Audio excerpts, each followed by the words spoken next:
నిన్న ట్విట్టర్లో ఒక దురదృష్టపు ఘటన చూసినాం ఫ్రెండ్స్. దురదృష్టపు ఘటన ఏం తెలుసా?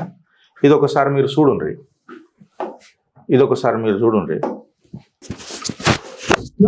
మన పీలెట్ పుంగనూరు రూట్ లో వస్తా ఉంటే రోడ్డు సైడ్ లో కుప్పలు లోళ్ళు మామిడికాయలు పడేసినారు. ఈసారి మామిడి, టమోటా, అల్లనేరేడు, ఎర్రగడ్డ బాగా పండినాయని సంతోషించాలా లేక పంట ఎక్కువైందని ధరలు లేక బాధపడాలా అని అయోమయ స్థితిలో ఉన్నారు రైతులు. పీలెట్ పుంగనూరు రూట్ లో వస్తా ఉంటే మనసు ఉప్పొంగింది మామ. ఈ రూట్ అంతా మామిడి తోటలే మామ. మామిడికాయలు అయితే ఎరగ కాసినాయి. అయితే కొంచెం ముందుకొచ్చి ఇది చూడగానే చాలా బాధేసింది. చాలా చోట్ల పండించిన పంటకు ధరలు లేక పొలాల్లో, తోటల్లో అలాగే వదిలేస్తున్నారు. మరికొంతమంది పంటల్ని వదులుకోలేక మార్కెట్ కి తెచ్చి అక్కడ పలుకుతున్న రేట్లను చూసి రోడ్ల మీద పారేస్తున్నారు. ఇలా రైతులు నష్టపోవాల్సిందేనా? దీనికి పరిష్కారం అంటూ మళ్ళీ ఇప్పుడు దీనికి ఆన్సర్ ఎవరు చెప్తారు ఫ్రెండ్స్? చెప్పు. పంట మంచిగా పండింది మామిడి పండ్లది, కాకపోతే గిట్టుబాటు ధరలు లేక రోడ్ల మీద పండ్లను వదిలేసి వెళ్ళిపోయారు. ఈ సంఘటన చూసినప్పుడు ఇది ఎక్కడ అనంటే మన ఆంధ్రప్రదేశ్లో ఇది జరిగిన ఘటన. మన ఆంధ్రప్రదేశ్లో రైతులు పండించిన మామిడి పంటలను which is called as king of fruits దాన్ని రోడ్ల మీద ఇట్లా వదిలేసి వెళ్ళిపోతున్నారు. అంటే రైతుకు నష్టం జరిగిందా? రైతు ఆవేదన ఎవరికన్నా అర్థమైందా? ప్రభుత్వాలు రైతును అర్థం చేసుకుంటున్నాయా? నువ్వు పవర్ గ్రిడ్ తీసుకొస్తావు, రైతులకు అన్యాయం చేస్తావు. కోట్లు వలికే భూమిలల్లా వేల రూపాయలు ఇస్తావు, అలా జిందగీ నాశనం చేస్తావు. పవర్ గ్రిడ్ తీసుకొస్తావు, అలా పెళ్లిలు పెటాకులు చేస్తావు. మళ్ళా రైతన్న కోసం రైతు భరోసా అంటావు, రైతు బంధువు అంటావు. ఇది ఎక్కడ నీతి, ఎక్కడ న్యాయం అని చెప్పి అడిగితే మాత్రం దాన్ని తిప్పి కొడతావు, గుడ్డలోడ తీసి కొడతా అంటావు. ప్రభుత్వాలు ఏదున్నా ఇవాళ ప్రజలు సంతోషంగా ఉన్నారా అని అనేది ఒక పెద్ద క్వశ్చన్ మార్క్.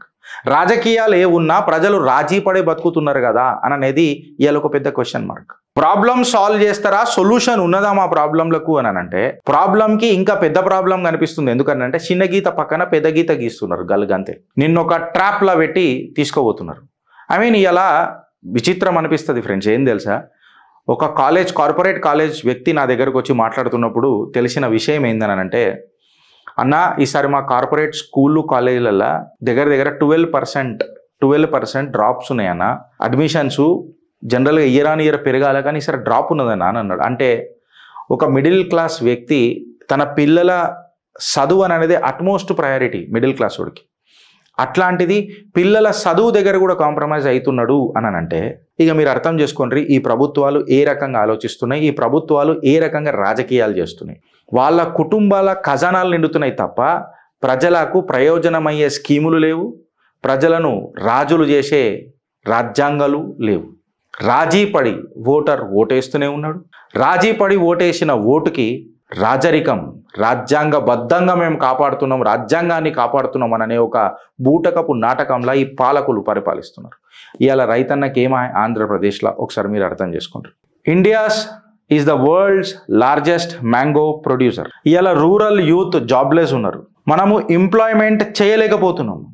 ఫుడ్ ప్రాసెసింగ్ యూనిట్లల్లో ఈ మ్యాంగోలను మనం తీసుకొని వస్తే ఏమన్నా ఎంప్లాయ్మెంట్ జనరేట్ చేయగలుగుతుందా? ఎక్స్పోర్ట్ వాల్యూ యాడెడ్ ప్రోడక్ట్స్ ఎందుకు ఇవాళ అట్లా పడేయాల్సి వస్తున్నది? ఇది వేస్ట్. ఇదైతే ఇప్పుడు పడేసిరు చూడు, ఇది రైతన్నలకు ఇన్సల్ట్ కాదా? ఇన్ఫ్యాక్ట్ వాళ్ళ నమ్మకాలకు అవమానం కాదా? ఒకసారి మీరు ఆలోచించరు ఫ్రెండ్స్. ఇది ఆలోచిస్తే మీకు ఇక్కడ పక్కన నేను ఒకటి పెట్టిన ఏందనంటే 2020లో ఒక ఫార్మ్ లాస్, రైతు చట్టాలు అని చెప్పి మనం 3 లాస్ తీసుకొని వచ్చినాం.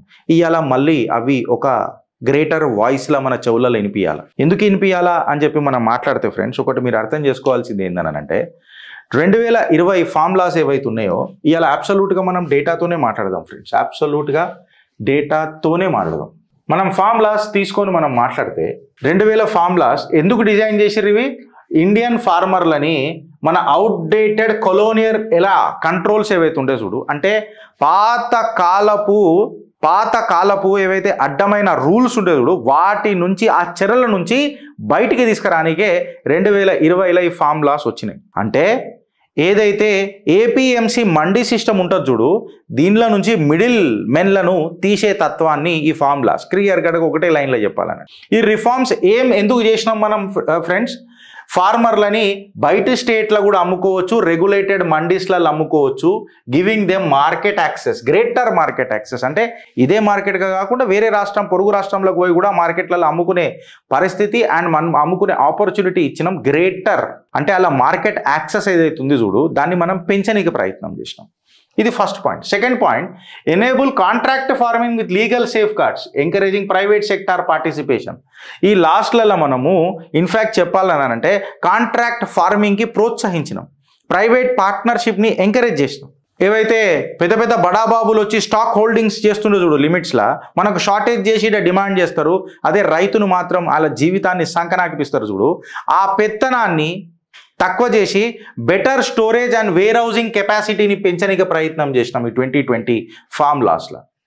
కార్పొరేట్ ఎక్స్ప్లాయిటేషన్ని తక్కువ చేసి దీస్ లాస్ ఏవైతే ఉంటాయో ఫార్మర్లను ఎంపవర్ చేసి ఒక పాపులర్ మిస్ఇన్ఫర్మేషన్ వాళ్ళ మనసులలో ఏదైతే ఉంటుందో దాన్ని కొట్టనీకి ప్రయత్నం చేసినాం.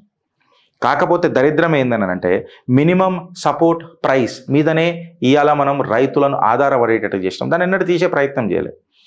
మండీస్ ఎప్పుడు కూడా డిస్మాంటిల్ చేయడానికి ప్రయత్నం చేస్తూ ఉన్నాం. ఇన్ఫ్యాక్ట్ చెప్పాలనంటే ట్రేడ్ అనేది కంపల్షన్ మనం చేస్తలేం, it was simply made legal.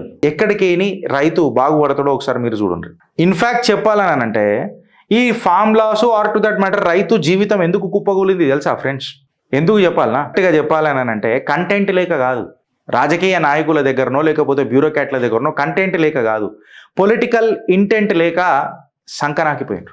ఇవి ఇప్పుడు నేను ఎందుకు చెప్తున్నాను అనేది మీరు నెక్స్ట్ చిట్టా మీకు అర్థమవుతుంది ఫ్రెండ్స్. ఇవాళ మొత్తం జర చిట్టా స్లోగా ఉండొచ్చు, కాకపోతే నేను నిజ జీవితంలో జరిగే ఇష్యూస్ని తీసుకురానికి ప్రయత్నం చేస్తున్నా. ఇప్పుడు డే టు డే చిత్రగుప్తులో మీరు అబ్జర్వ్ చేస్తుర్రో లేదు, డే టు డే మేము తీసుకొచ్చేటువంటి నిజ జీవితంలో ఒక సామాన్యుడు ఎదుర్కొంటున్న ఇష్యూస్ పైన మేము ఫోకస్ చేసి మాట్లాడుతున్నాం. ఇక్కడ నీ కంటెంట్ లేక మిస్ కాలే, ఇక్కడ రైతులు ఇవ్వాలా నష్టపోలే, పొలిటికల్ ఇంటెంట్ లేక.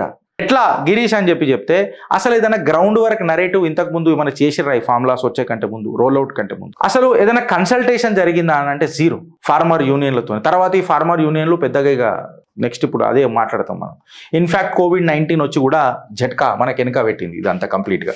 వీడికి ఆగిపోయింది అని అంటే వీడికి ఆగలే, ఫారిన్ ఫండెడ్ NGOలు చేతిలోకి వెళ్ళిపోయి మన ఐడియాలజికల్ అజెండాలను నాశనం పట్టించింది.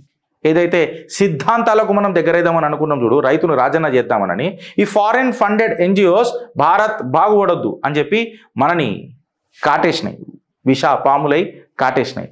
ఖలిస్తానీ ఎలిమెంట్లు ఇన్వాల్వ్ అయిన ఇళ్ళల్లో మర్సిడీస్ బెంజ్లలో వచ్చి రైతుల కోసం కొట్లాడిన కొంతమంది మాఫియాలు మనం చూసినాం. గ్లోబల్ లెఫ్ట్ లిబరల్ మీడియా దీన్ని ఎట్లా ఇంధనం పోసిందో, నెయ్యేసి ఈ యజ్ఞాన్ని ఎట్లా పెంచిందో మనం అందరం చూసినాం. So called tool kit gang. ఇవాళ రైతు ఇంత నష్టపోతుండంటే వాళ్ళదే కాదా? ఆ ఫార్ములాస్ ఏవైతే ఉండనో 3 ఫార్ములాస్ ఇవాళ అవి ఎంత మంచిగా ఉంటుండే, రైతును రారాజును చేయకపోతుండేనా లేదా? ఇప్పటికైనా రైతు ఆలోచిస్తాడని చెప్పి నేను అనుకుంటున్నాను.